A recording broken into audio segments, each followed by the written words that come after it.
Autizmda yoki autistik belgilar bor bolalarda, kommunikatsiya, sotsializatsiyasida muammolar bor bolalarda, sensorni buzilishlari bo'lgan bolalarda qanaqa metodlar bilan korreksion ish olib boramiz? Shu haqida sizlarga ma'lumot bermoqchiman.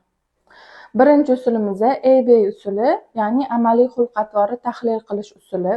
Har qanday harakatlarimiz ba'zi oqibatlarga olib keladi. Agar oqibati bizga yoqsa, bu narsa bizani miyamizda mustahkamlanib qoladi.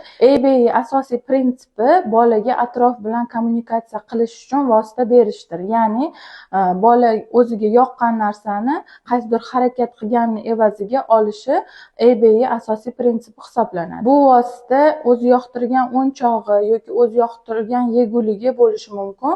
Bu narsalar unga rag'bat sifatida beriladi. Keyingi usulimiz teach usuli.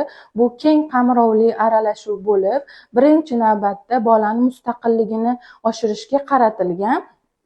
Ya'ni bola o'zi har bitta harakatini anglagan holda, analiz qilgan holda bajarishga o'rgatiladi. Bu usulning asosiy xususiyati shundaki, bolani individual xususiyatlarini hisobga olgan holda bola bilan rivojlantiruvchi mashqlar o'tkaziladi va mashqlar o'yin tarzida olib boriladi. Bu usulning yana bir afzalligi shundaki, bolani baravariga 9 ta yo'nalish bo'yicha rivojlantiriladi. Aytgancha, bizning markazimiz O'zbekistonda yagona Teach programmasida ishlaydigan markaz hisoblanadi. Biz bu usulni qo'llab turib, juda ham ko'p bolalarga yordam berib, zo'r natijalarga erishib kelyapmiz.